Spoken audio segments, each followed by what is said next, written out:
तो अब तलबा की सोच बदल चुकी है। अब ये नहीं होगा कि आप जाली नारे लगाकर को 2 मिलियन में आप लॉन्च करके एक आधी आपको ऐसी हरकत दिखा के कोई इधर से उधर वॉक दिखा दी, कोई उधर से इधर परेड दिखा दी, तो आप बच्चों को जज्बाती नहीं कर पाएंगे। अब जो बच्चे हैं वो सवालात उठाते हैं और वो हकाइक जानना चाहते हैं, क्योंकि ये पाकिस्तान की मिडिल क्लास है और इसको इस बात की समझ आ गई है। बड़े अरसे तक हमारी आंखें बंद रही, हमें पता ही नहीं चलता था कि हमारा खैर ख्वाह कौन है। तो हमारी खैर ख्वाही के भेस में हमें लूटा गया है, दिन रात लूटा गया है, हमारे वसाइल पर कब्जा किया गया है। लिहाजा अब नौजवान जो है वो सवालात उठाते हैं। तो एक बात जो बड़ी इंटरेस्टिंग मैंने नोट की कि जो टिकटॉकर्स हैं वो ज्यादा सियाणे। DGISPR तो लफ्ज में चले गए, जाके बच्चों के सख्त सवाल सुन लिए, लेकिन टिकटॉकर का आप काम चेक करें कि वो बच्चे भी अपने साथ लेकर जाती है। यानी वो बच्चे बता रहे थे, मंसूर अली खान साहब के प्रोग्राम में एक बच्चे ने कहा जी वहां तो हमें जाने नहीं दिया, वो जो बच्चे आए हुए थे वो कहीं और से ले गए थे। और जब इंटरव्यूज होते हैं तो पता चलता है कि उस यूनिवर्सिटी को छुट्टी दे दी गई है, कहीं और से बच्चे लाकर कुछ वहां से इकट्ठे करके कंप्रोमाइज किस्म का माहौल बना के तो मरियम नवाज के लिए एक टिकटॉक माहौल बना दिया जाता है ताकि वो आए और आके अपनी टिकटॉक मुकम्मल कर दें। अब जो टाउट्स हैं वो बेचारे गेम उठा रहे हैं, DGISPR की भी उन्हें हकीकत देखने नहीं देते। कोई कह रहा है जी कि सहर तारी हो गया उनकी गुफ्तगू से, भाई मैंने तो 10 दफा बात सुनी है, मेरे में तो कभी सहर तारी नहीं हुआ। फिर वो कह रहे हैं जी मेला लूट लिया, भाई मेला अगर लूट लिया तो ट्विटर के ऊपर आए 2 मिनट में पता चल जाएगा किसने मेला लूटा है। अपना जो DGISPR ने एक्स का अकाउंट बंद किया है उसकी वजह यह है कि मकबूलियत नहीं है उनके पास, अवाम में कबूलियत नहीं है DGISPR के ट्वीट्स की। वो जैसे ही ट्वीट करते हैं अवाम जो है वो नीचे बताती है कमेंट्स के अंदर कि जी आपकी कबूलियत नहीं है अवाम में, लिहाजा अवाम रद्द-ए-अमल देती है। तो अवामी रद्द-ए-अमल के खौफ से DGISPR ने अपना ट्विटर अकाउंट भी बंद किया हुआ है बदकिस्मती से। अगर वो खोलें तो उन्हें पता चले कि अवाम उनके बारे में क्या सोचती है। फिर हसन अयूब साहब है, उन्होंने एक स्क्रीनशॉट शेयर कर दिया, वो लम्स यूनिवर्सिटी की तरफ से क्लेम था उनका, अल्लाह अकबर भी लिख दिया, तो वो पता चला कि वो जाली था और ऐसा कुछ नहीं है। बहरहाल यहाँ ताकत है मिलिट्री एस्टेब्लिशमेंट के पास, वो लम्स की इंतजामिया से कुछ भी लिखवा सकते हैं। हो सकता है कल कल को कुछ लिखा हुआ भी सामने आ जाए, लेकिन एक हकीकत हमें माननी पड़ेगी कि अब नौजवान बहुत हद तक बदल चुके हैं, ये पहले जैसे रहे नहीं है। मेरे ख्याल में अगर DGISPR या मरियम नवाज ये जानना चाहते हैं कि नौजवान उनके बारे में क्या सोचते हैं, तो पाकिस्तान में किसी भी एक यूनिवर्सिटी में चले जाएं अचानक, वहां पे किसी किस्म के सिक्योरिटी के इंतजाम ना करें, सारी यूनिवर्सिटी को सामने इकट्ठा करें और एक स्टेज बनाकर उसके ऊपर खड़े होकर वहां बात करके देखें। इन्हें फौरन आइडिया हो जाएगा कि पाकिस्तान के नौजवान इनके बारे में क्या सोचते हैं, और मेरे ख्याल में 5 मिनट में इनकी गलतफहमी दूर कर देंगे। पाकिस्तान के नौजवान किसी भी तालीमी इदारे से उनका ताल्लुक होगा वो गलतफहमी जरूर दूर कर देंगे। नाज़रीन, एक और खबर है और ये खबर जुनैद अकबर साहब के हवाले से आई है। जुनैद अकबर साहब ने दावा किया है कि इमरान खान साहब से 2 साल की भीख मांगी जा रही है। अब उन्हें यह कहा जा रहा है कि जी 2 साल का टाइम आप हमें दे दें। इमरान खान साहब मेहर बुखारी साहबा के प्रोग्राम में वो बात कर रहे थे, तो उनका दावा है कि जी 2 साल की भीख मांगी जा रही है इमरान खान साहब से कि ठीक है आप आ जाए बाहर, लेकिन हमें 2 साल दें ताकि 2 साल तक ये उम्मत चलती रहे। अब मामला यह है कि इमरान खान साहब क्या कहते हैं। इमरान खान साहब कहते हैं जी कि मुझे आपसे कोई डील नहीं करनी, आपसे कोई डील चाहिए भी नहीं। आप अदालतों के ऊपर जो आपने प्रेशर डाला हुआ है वो आप हटा दें, अदालतों को कंट्रोल करना पाकिस्तान की मिलिट्री एस्टेब्लिशमेंट बंद कर दें, मुदाखलत बंद कर दें। मैं अदालतों से इंसाफ लेकर खुद ही आज़ाद हो जाऊंगा। और ये हकीकत है, ऐसा नहीं है कि पाकिस्तान की अदालतों के जजेस इंसाफ देना नहीं चाहते, ज़्यादातर जजेस बहुत अच्छे हैं।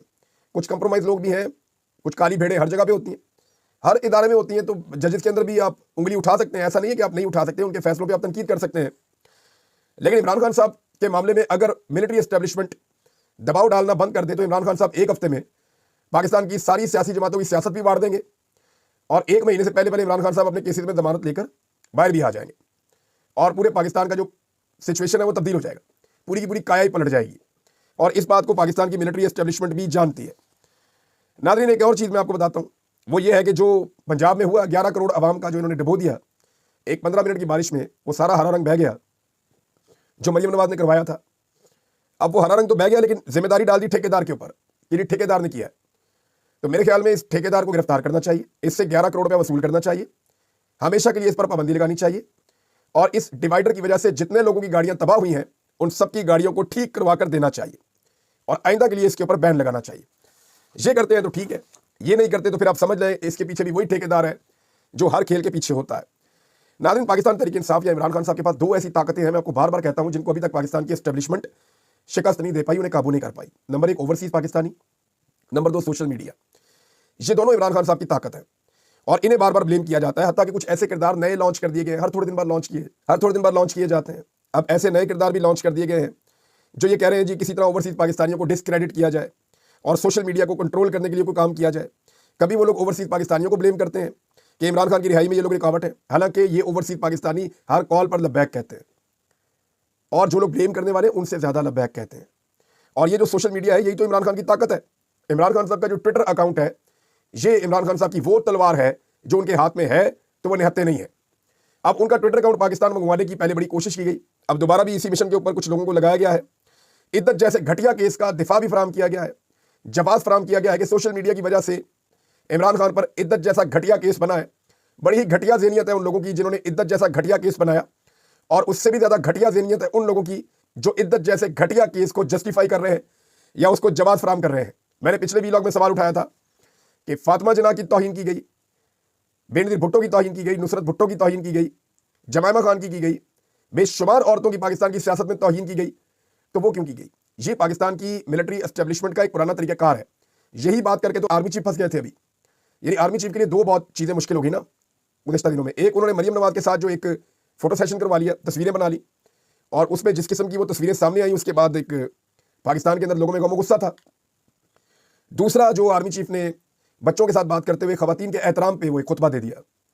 अब ये दो चीज़ें लेकर लोगों ने कहा ये तो बिल्कुल ही उलट काम हो गया, एक कहते कुछ है करते कुछ है। तो बड़ी शदीद तनकीद हुई थी। तो पाकिस्तान की मिलिट्री एस्टेब्लिशमेंट को खवातीन का एहतराम करना सीखना पड़ेगा, और उन्हें ये देखना होगा जैसे उनके अपने घर में खवातीन है ऐसे ही बाकी घरों में भी खवातीन है, और सारी खवातीन का एहतराम किया जाए। नाज़रीन, मखसूस नशिस्तें पाकिस्तान तहरीक इंसाफ को ना देने का जो फैसला किया गया, इस हवाले से मेरे पास एक खबर आई, और खबर यह है कि बहुत मुमकिन है कि पाकिस्तान की एस्टेब्लिशमेंट एक और आईनी तरमीम की तरफ जाए, और ये एक और आईनी तरमीम पाकिस्तान की मिलिट्री एस्टेब्लिशमेंट को करनी पड़ सकती है बजट के बाद।